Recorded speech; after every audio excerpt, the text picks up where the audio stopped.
श्री स्वामी समर्थ. उद्या 19 ऑगस्ट 2024. उद्या नारळी पौर्णिमा, रक्षाबंधन हे आपल्या सगळ्यांनाच माहिती आहे. पण उद्या अजून एक गोष्ट आहे, ती खूप जणांना माहिती असेल आणि बऱ्याच लोकांना माहीत नसेल देखील. तर ज्यांना ती गोष्ट माहीत नाही त्यांच्यासाठी हा व्हिडिओ आहे. उद्या सकाळी 5:53 पासून 1:32 पर्यंत भद्रकाळ लागतोय. भद्रकाळामध्ये कुठच्याही प्रकारचं शुभ कार्य किंवा रक्षाबंधन केलं जात नाही. तर प्लीज उद्या तुम्हीही रक्षाबंधन 1:32च्या नंतर करा. भद्रकाळ, आता भद्रकाळ म्हणजे नेमकं काय याबद्दल मलाही खूप कमी माहिती आहे.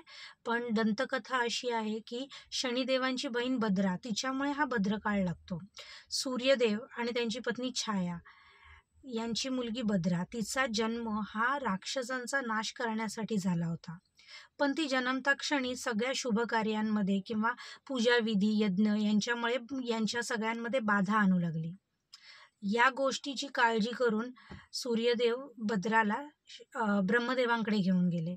तर ब्रह्मदेवाने तिला सांगितलं की बाबा तू सगळ्याच कार्यांमध्ये म्हणजे सगळ्या होणाऱ्या शुभ कार्यांमध्ये बाधा नाही आणू शकत. तुला एक ठराविक काळ दिला जाईल, त्या काळामध्ये तू जी काही शुभकार्य होतील त्यांच्यामध्ये तू बाधा आणू शकतेस, अशी तिला एक मुभा दिली गेली. म्हणजे एक बंधन टाकलं गेलं की बाई इतर वेळ हा शुभकार्यांचा आहे, तुझा एक काळ निश्चित केला जाईल, त्या काळामध्ये तुला जे काही करायचं आहे ते तू करू शकतेस.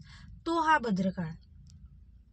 तर या भद्रकाळामध्ये कुठचंच शुभकार्य केलं जात नाही किंवा तुम्ही जर केलात तर त्याचं फळ तुम्हाला भेटत नाही किंवा त्याचं विरुद्ध फळ भेटतं. म्हणजे एखादी गोष्ट चांगली घडायची असेल तर त्याचे वाईट परिणाम घडून येतात.